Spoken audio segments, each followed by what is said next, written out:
दोस्तों very good morning to all of you. आज के इस शानदार वीडियो में मैं सौरभ गुप्ता आप सभी का तहे दिल से स्वागत करता हूं। दोस्तों आज के इस वीडियो में हम लोग पहला प्रश्न जो करने वाले हैं वो करने वाले हैं अपने नए संसद भवन को लेकर। आपको दोस्तों पता होगा कि इंडिया का जो अभी जो संसद भवन है, पार्लियामेंट हाउस है, ये ब्रिटिश इंडिया के टाइम पर बना था, अंग्रेजों के द्वारा ये बनाया गया था।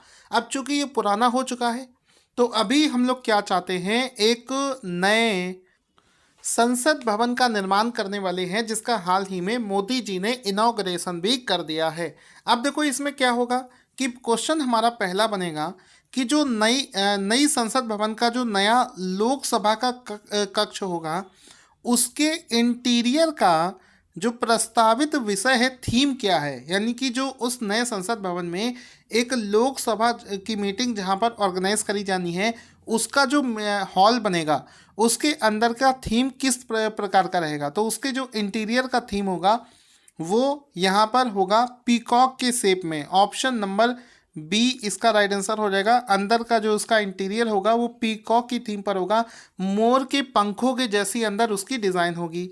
तो किसी भी स्ट्रक्चर के इंटीरियर का मतलब आप समझते होंगे कि जैसे हमारे घर के अंदर में जो डिज़ाइन बना देते हैं, एल्विरा का डिज़ाइन हो गया या फिर उसके दीवार का जो स्ट्रक्चर हो गया, तो ये सब जो इंटीरियर जो खूबसूरती बनाई जाती है उसी को ही मोर का शेप दिया जाएगा। यहाँ पर आपको दिखाना चाहूँगा, हालांकि इस फोटो में तो सब कुछ लिखा है कि लोकसभा वाला हॉल कैसा होगा, जो राज्यसभा वाला हॉल होगा वो किस तरीके का होगा। हम लोग अभी सिर्फ वो वाला पोर्शन देखते हैं जिसमें कि हम लोग लोकसभा वाले हॉल की बात कर रहे हैं। तो आप देख सकते हो ये रहा लोकसभा का हॉल, और ये ऊपर से यहाँ पर आप देख सकते हो ये जो ऊपर से मोर के पंखों के आकार का है। अंदर जो इसका स्ट्रक्चर है, बनावट है, ये मोर पंखों के तरीके देखी जा रही है। तो इस तरीके से आप इसको देख सकते हैं। इसी प्रकार से आगे चलते हैं। इसमें हम लोग देखो क्या देखते हैं कि एक नोट, यहाँ पर एक और चीज़ हमें समझनी है। जो इसी संसद भवन के अंदर में जो राज्यसभा का हॉल होगा वो उसमें राष्ट्रीय पुष्प कमल का इस्तेमाल किया जाएगा। तो आप देख सकते हैं ये रहा राज्यसभा का वो हॉल, और इसका स्ट्रक्चर आप देख रहे होंगे जिस प्रकार से कमल का फूल होता है। ये देखिए यहाँ पर इस तरीके से ये जो कमल का फूल होता है ये इसकी पत्तियाँ रहीं, इस प्रकार से इसका इंटीरियर बनाया जाएगा। तो आप समझ सकते हैं कितने शानदार तरीके से इसको यहाँ पर बनाया जाएगा। तो ये तो दो हॉल हो गए। तीसरा एक और हॉल है जो कि बहुत ज़्यादा चर्चा में चल रहा है। जो सेंट्रल लॉन्ज होगा, केंद्रीय लॉन्ज होगा, उसका सब्जेक्ट जो थीम होगा वो होगा बरगद का पेड़। यानी कि बरगद के पेड़ के थीम पर इसको आधारित किया जाएगा। दोस्तों यहाँ पर एक और फैक्ट आपको याद रखना है कि अगर आपसे कोई पूछे कि जो नया संसद भवन बन रहा है इसकी आधारशिला किसने रखी है, शिलान्यास किसने किया है, तो भारत के जो प्रधानमंत्री हैं श्री नरेंद्र मोदी, उन्होंने 10 दिसंबर 2020 को नए संसद भवन का शिलान्यास किया है। ये आपको याद होना चाहिए। इसके बाद में ये जो नया संसद भवन है, इस नए संसद भवन के 2022 तक 2022 तक पूरा होने की इसकी पूरी उम्मीद है। ये भी आपको याद रखना है। और इस पर जो अनुमानित खर्च है ये 971 करोड़ 971 करोड़ रुपए जो है इस पर अनुमानित खर्च आने वाला है। और जो दोस्तों अभी तक हम लोग जो संसद भवन देख रहे हैं जो कि ब्रिटिश इंडिया के समय पर बनाया गया था, उसको बनाने वाले जो डिज़ाइनर हैं वो दो लोग हैं, सर एडविन लुटियंस और हर्बर्ट बेकर। इन दो डिज़ाइनर्स ने इसको बनाया था। इसी वजह से आप लोग अक्सर न्यूज़ में सुनते रहते हो लुटियंस जोन। लुटियंस जोन उस एरिया को इस वजह से बोलते हैं क्योंकि उसको लुटियंस नाम के डिज़ाइनर ने डिज़ाइन किया था उसको, इस वजह से उसको लुटियंस जोन के रूप में भी अक्सर नॉर्मली न्यूज़ में देखा जाता है। तो ये सारे पॉइंट्स जो आपको याद होने चाहिए। दोस्तों अगले क्वेश्चन पर जाने से पहले आपको बताना चाहूँगा कि आरआरबी एनटीपीसी का एग्ज़ाम बिल्कुल आपके सर पर है। अगर अभी भी आपको करंट अफेयर्स में कॉन्फिडेंस नहीं आ रहा है तो बिल्कुल बेफिक्र हो जाइए, क्योंकि आरआरबी एनटीपीसी का एग्ज़ाम बिल्कुल हलवा क्वेश्चन पूछे जाएंगे और हमारी पीडीएफ से बाहर एक भी क्वेश्चन जाने के चांसेस भी नहीं है। तो अगर आप हमारा पीडीएफ लेना चाहते हैं जनवरी से लेकर नवंबर तक का, तो अभी देर मत कीजिए। आपको डिस्काउंट बहुत बैंकर दे दिया है, 200 रुपये में आप पूरे साल का PDF ले सकते हैं। वीडियो के डिस्क्रिप्शन में लिंक है जिस पर क्लिक करके आप पेमेंट करने के बाद में 3 से 4 घंटे में आपको PDF भेज दिया जाएगा। दोस्तों अगला क्वेश्चन बनेगा कि वर्ष 2020 का जो अबू धाबी ग्रैंड प्रिक्स है, अबू धाबी ग्रैंड प्रिक्स है जो वर्ष 2020 का, वो किस खिलाड़ी ने जीत लिया है? तो आंसर यहाँ पर देखो हो जाएगा कि हाल ही में Lewis Hamilton. Option number A इसका राइट आंसर हो जाएगा कि हाल ही में लेविस हैमिल्टन ने अबू धाबी ग्रैंड प्रिक्स का खिताब जीत लिया है। ऑप्शन नंबर ए इसका राइट आंसर हो जाएगा। इसमें आप देख सकते हो लेविस हैमिल्टन का फोटो, जिन्होंने वर्ष 2020 का अबू धाबी ग्रैंड प्रिक्स 2020 को जीत लिया है। ऑप्शन नंबर ए इसका राइट आंसर हो जाएगा। अब क्या करते हैं, आपके लिए मैंने जनवरी से लेकर नवंबर तक के जितने भी ग्रैंड प्रिक्स हुए हैं उसकी पूरी लिस्ट जो हो सकती है उस सभी को मैंने यहाँ पर लेकर आपके सामने आया हूँ। अब ऐसी लिस्ट आपको बार बार कहीं आसानी से मिलेगी नहीं। इसमें क्या होगा कि आप कम समय में अपना पूरा रिवीजन कर सकते हैं। अगर हम लोग जनवरी से शुरुआत करें तो सबसे पहले हुआ था ऑस्ट्रियन ग्रैंड प्रिक्स, उसको वॉल्टेरी बोटास ने जीता था। स्टाइरियन ग्रैंड प्रिक्स को लेविस हैमिल्टन ने जीता था। हंगेरियन ग्रैंड प्रिक्स को लेविस ने, ब्रिटिश ग्रैंड प्रिक्स को भी लेविस ने, 70th एनिवर्सरी ग्रैंड प्रिक्स को जीता था मैक्स वर्स्टापेन ने। स्पेनिश ग्रैंड प्रिक्स को लेविस ने, बेल्जियन ग्रैंड प्रिक्स को भी लेविस ने। इस प्रकार से सारे नाम आपको दे रखे हैं। मैं आपको यहाँ पर ये जो PDF है आप हमारे Telegram channel target study IQ से डाउनलोड कर लेना या फिर मेरी वेबसाइट से जाकर रिवीजन कर लेना। वहाँ पे आपको सब कुछ रिवीजन करना है। लास्ट के 3 और देख लेते हैं। रिसेंट में जो बहरीन ग्रैंड प्रिक्स हुआ था, लेविस हैमिल्टन ने इसको जीता था। इसके बाद में रोलेक्स साखीर ग्रैंड प्रिक्स को सर्जियो पेरेज ने जीता था। अबू धाबी ग्रैंड प्रिक्स को मैक्स वर्स्टापेन ने जीता था। ये 17 ग्रैंड प्रिक्स जो हैं इनमें से एक क्वेश्चन आप मान सकते हो डेफिनेटली एग्जाम में पूछा जाना है। दोस्तों 1 सेकेंड का भी लेट किए बिना चलते हैं अगले शानदार क्वेश्चन की तरफ। क्वेश्चन बनेगा कि RBI के चेक से पैसा निकालने के नए नियम जिसका नाम है पॉजिटिव पे सिस्टम को कब से लागू किया जाएगा? तो RBI ने हाल ही में क्या किया है, चूंकि दोस्तों जो बैंक को चेक हम लोग देते हैं, बैंक का जो चेक होता है उसको लेकर बहुत सारे धोखाधड़ी के केस निकल कर सामने आते रहते हैं। तो चेक के माध्यम से बैंकों से पैसा निकाली कर लेकर जो नियम है उसको चेंज कर दिया गया है और इसको 1 जनवरी 2021 से पूरे तरीके से लागू कर दिया जाएगा। तो ऑप्शन नंबर ए इसका राइट आंसर हो जाएगा कि 1 जनवरी 2021 से इसको लागू कर दिया जाएगा। तो यहाँ पर दोस्तों ये जो पॉजिटिव पे सिस्टम है इसको 1 जनवरी 2021 से लागू कर दिया जाएगा। ऑप्शन नंबर ए इसका राइट आंसर हो जाएगा। अब इसमें आप देख सकते हो ये पॉजिटिव पे सिस्टम, चेक से पैसा निकालने के नए नियम। अब इसमें देखो लिखा भी है कि 1 जनवरी से ये इफेक्टिव हो जाएंगे। आप लोग भी इसको समझ लीजिए। एक प्रश्न इसमें पूछा जाता है, पहले तो मैं आपको पूरा बताऊंगा, अभी परेशान मत हो कि ये क्या है, इसमें क्या करना होता है। चूँकि दोस्तों अभी हम लोगों की जॉब नहीं लगी है तो फिर आपको चेक से पैसा निकालने का प्रोसेस हो सकता है अच्छे से ना पता हो। तो यहाँ पर क्या होता है, एक प्रश्न आपसे ये पूछा जाएगा कि बताओ कितने रुपए से अधिक पैसा निकालने पर ये जो रूल है ये लगाया जाएगा। तो ये जो नया नियम है ये 50,000 रुपये से ज़्यादा जब आप रुपए निकालेंगे उसके बाद में एप्लीकेबल होगा। ठीक है, अगर कोई व्यक्ति 50,000 रुपये से ज़्यादा पैसा निकालता है तो ये जो नियम है ये इस पर लगाया जाएगा। इसके तहत क्या होगा, इसके तहत ये होगा कि 50,000 रुपये से अधिक की निकासी जब कोई करेगा तो उस केस में उसको जो डिटेल्स हैं ये दोबारा उसको फिलअप करनी पड़ेगी। और वो जो डिटेल्स हैं दोबारा कैसे फिलअप करेगा, या तो आप उस बैंक के मोबाइल ऐप पर जाकर सारी डिटेल्स को फिलअप कर सकते हैं या फिर ऑनलाइन फिलअप कर सकते हैं या तो SMS के माध्यम से आप उस डिटेल को रीवेरीफाई कर सकते हैं कि एक्चुअल में आप उतना पैसा किसी को देना चाहते हैं। इससे क्या होगा, फ्रॉड के चांसेस जो हैं वो कम हो जाएंगे। आगे चलते हैं दोस्तों अगले क्वेश्चन की तरफ। अगला शानदार क्वेश्चन बना है कि हाल ही में ग्लोबल इंस्टाग्राम इन्फ्लुएंसर्स 2020 की टॉप 25 की लिस्ट में कितने भारतीयों को स्थान दिया गया है? तो आंसर हो जाएगा इस लिस्ट में 3 भारतीयों को स्थान दिया गया है। ऑप्शन नंबर सी इसका राइट आंसर हो जाएगा।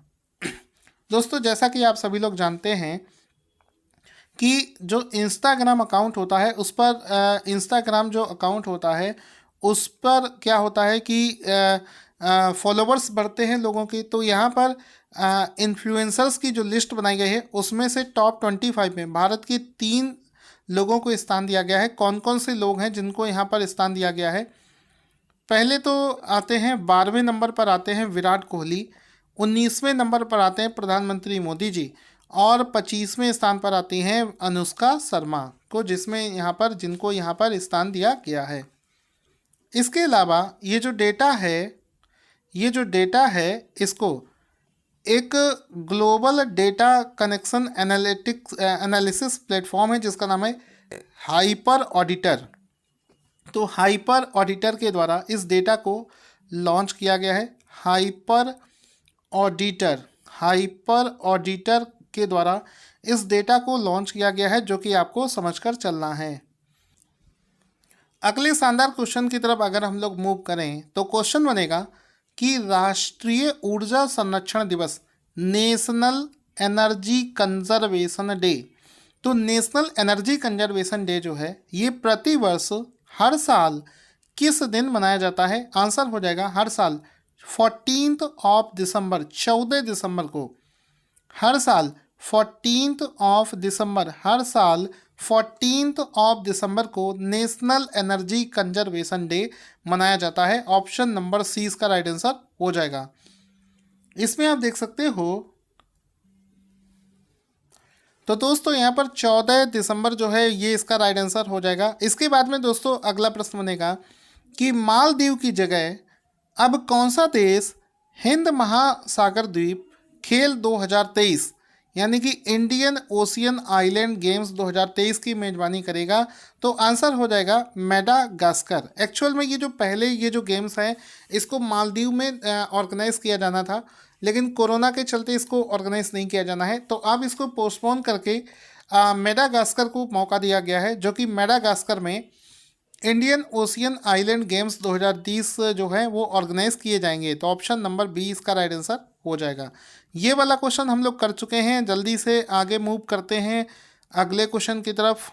ठीक है, क्वेश्चन बनेगा preparing India for climate events, यानी कि जलवायु घटनाओं के लिए भारत की जो तैयारी है नामक एक अध्ययन किसने प्रकाशित किया है?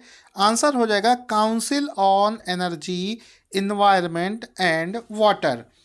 तो ऑप्शन नंबर बी इसका राइट आंसर हो जाएगा कि council of energy, environment and water जो है ये इसके द्वारा एक रिपोर्ट हाल ही में पब्लिश करी गई है जिसका नाम है preparing India for climate events, यानी कि जो जलवायु से संबंधित घटनाएं होती हैं, अचानक से कोई डिजास्टर हो जाना या कोई भी क्लाइमेट चेंज की वजह से नुकसान हो जाना, तो उनके लिए इंडिया कितना प्रिपेयर है और कैसे प्रिपेयर हो सकता है, इस चीज़ को लेकर ये जो रिपोर्ट है, अध्ययन है, हाल ही में पब्लिश किया गया है। और इसको पब्लिश किसने किया है? इसको पब्लिश किया है council on energy, environment and water के द्वारा इसको पब्लिश किया गया है।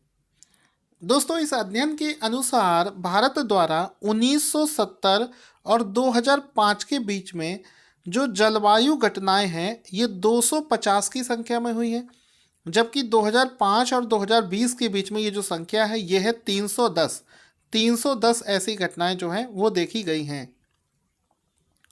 क्वेश्चन बनेगा कि किस अंतर्राष्ट्रीय संगठन ने Asia Pacific vaccine access facility, फिर से देखना, Asia Pacific vaccine access facility, Hindi में भी बता देता हूँ, Asia Pacific vaccine access facility की शुरुआत करी है। ज़्यादा हिंदी में चीज़ें नहीं पूछी जाती हैं आजकल, उसको भी ऐसे लिखा होता है, दोनों चीज़ें समझा करो। तो ये जो शुरुआत है हाल ही में ये करी गई है एशियन डेवलपमेंट बैंक के द्वारा। तो एडीबी ने अपने जो मेंबर कंट्रीज़ हैं उनमें कोरोना वायरस की वैक्सीन का समान रूप से वितरण हो सके, एक अच्छे सीक्वेंशियल वे में इसका वितरण हो सके। इस वजह से इस संगठन ने इस प्रोग्राम को शुरू किया है जिसका नाम है Asia Pacific vaccine access facility. नाम से ही पता चल रहा है कि जो वैक्सीन है उसका एक्सेस हो सके, एक्सेस अच्छे से हो सके, उसी को लेकर इसको शुरू किया गया है। तो यहाँ पर ऑप्शन नंबर डी इसका राइट आंसर हो जाएगा कि एशियन डेवलपमेंट बैंक ने इसको हाल ही में शुरू किया है।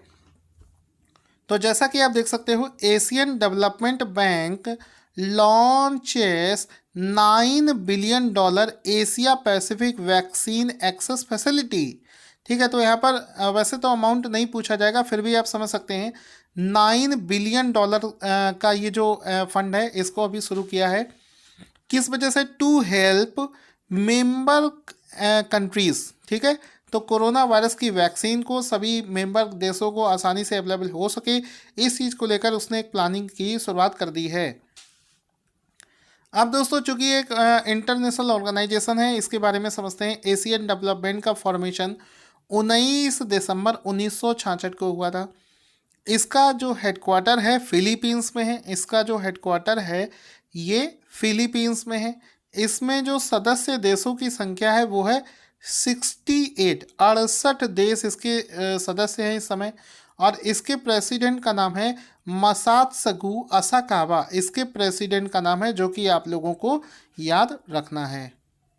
दोस्तों, जैसा कि आप सभी जानते हैं, जो पैसा होता है जिससे हम लोग सामान खरीदते हैं, उसका एक चेन बनाना पड़ता है। मतलब जो पैसा कहीं पर स्टोर होता है, उसके बाद में वो शहर के जो ब्रांचेस बैंक हैं उनमें पहुंचाया जाता है। तो कहीं ना कहीं एक जगह होती होगी जहां पर उस पैसे को स्टोर किया जाता है। तो यहाँ पर क्या है कि आरबीआई ने हाल ही में दिसंबर 2020 में मुद्रा नोटों की प्राप्ति, उसका भंडारण करना और प्रेषण करना, मतलब इंग्लिश में समझो, जो नोट होते हैं उसको रेसिप्ट करना, स्टोर करना और इसको डिस्पैच करना के लिए किस शहर में एक स्वचालित बैंक प्रसरण केंद्र यानी कि automated bank note processing centre स्थापित करने का निर्णय लिया है। यानी कि एक ऐसा सेंटर आरबीआई ने हाल ही में स्थापित किया है जयपुर में।